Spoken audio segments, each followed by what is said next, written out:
उत्तराखंड कांग्रेस में जारी सियासी संग्राम के बीच सवाल जवाब और आरोप प्रत्यारोप का सिलसिला लगातार तेज हो रहा है।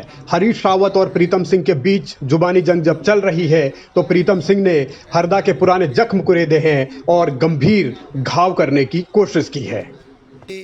2016 में जो घटनाक्रम इस उत्तराखंड राज्य के अंदर हुआ, जिसमें बहुत सारे लोग जो है कांग्रेस को छोड़ करके भारतीय जनता पार्टी में गए हैं, वो दंश आज भी हमको झेलना पड़ रहा है। कांग्रेस पार्टी उसकी वजह से कमजोर हुई है।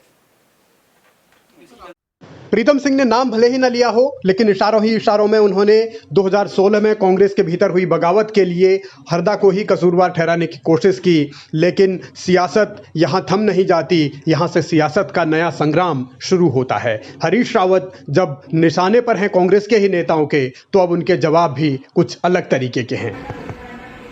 कुछ लोग 2016 में हमको छोड़ करके चले गए, और मैं ये भी जानता हूँ कि यदि वो लोग नहीं गए होते तो 2017 में कांग्रेस की सरकार बनी होती। लेकिन उसके पीछे शक्ति कौन थी जिसने दल बदल करवाया? उस दल बदल में पैसे का महत्व कितना था, क्या लालच था लोगों के सामने, वो सब दिन के उजाले की तरीके से साफ है। और फिर चलो, उत्तराखंड में तो हरीश रावत मुख्यमंत्री थे, उनको संभालना चाहिए था। अरुणाचल में, असम में क्या कहेंगे आप? मणिपुर में क्या कहेंगे? गोवा में क्या कहेंगे? कर्नाटक में जिस तरीके से सरकार गिराई गई, उस पर क्या टिप्पणी करना चाहेंगे? यदि हम इतनी सिंप्लीफिकेशन से किसी बात को कहेंगे या ये आभास देने की कोशिश करेंगे कि 2016 में उत्तराखंड का दल बदल हरीश रावत के कारण हुआ, तो हम भाजपा को उसके पाप से, लोकतंत्र की कई राज्यों में हत्या करने के पाप से मुक्त करेंगे। और मैं समझता हूँ मेरे किसी भी सहयोगी को, कोई भी कांग्रेस दल भाजपा को इस पाप से मुक्त नहीं करना चाहेगा।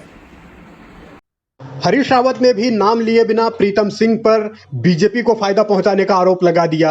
इशारों ही इशारों में उन्होंने तंज भी कसा, सवाल भी उठाए। लेकिन क्या ये इतना काफी है? क्योंकि सियासी तौर पर प्रीतम सिंह की क्या प्लानिंग चल रही है, इसको लेकर वक्त वक्त पर सवाल उठते रहे हैं और तरह तरह की चर्चाएं होती रही हैं। हालांकि प्रीतम तमाम अटकलों को खारिज करते हैं, लेकिन एक बार फिर इन तस्वीरों ने सियासी गलियारों में हलचल मचाई। हालांकि इसे प्रीतम सिंह औपचारिक मुलाकात कह सकते हैं, लेकिन राजनीति है और राजनीति में हर मुलाकात के मायने होते हैं। और क्या यह महज संयोग हो सकता है कि जो बात प्रीतम सिंह कह रहे हैं वही बात सुबोध उनियाल भी कह रहे हैं? उस दिन ही हमने कहा था कि कांग्रेस की प्रासंगिकता खत्म हो गई, क्योंकि जिस तरह हरीश रावत अकेले चलो की नीति में चलते हैं, आज उन्होंने पूरी कांग्रेस को अकेला कर दिया। सर, वो हरीश रावत प्रीतम सिंह के मन में क्या है, सुबोध उनियाल क्या कह रहे हैं, ये सवाल अलग अलग तरीके से हो सकते हैं। लेकिन इन तस्वीरों के जरिए सियासी संकेत बहुत हद तक दिए और समझे जा सकते हैं। लेकिन राजनीति है, राजनीति में उलटफेर संभव है। जो सुबोध उनियाल कभी कांग्रेस के कद्दावर नेता थे, वो अब बीजेपी की सरकार में मंत्री हैं। तो प्रीतम सिंह और उनकी नज़दीकियां ये भले ही पुराने रिश्तों की वजह से हों, लेकिन नए दौर में नए तरीके से आखिर क्या नया होगा, इससे संभावनाएं बहुत सारी बन रही हैं। और हरीश रावत जिस तरीके से हमलावर हैं, तो क्या कांग्रेस के भीतर अभी उथल पुथल होनी बाकी है? भविष्य में क्या होगा, इसका इंतजार करते रहिए।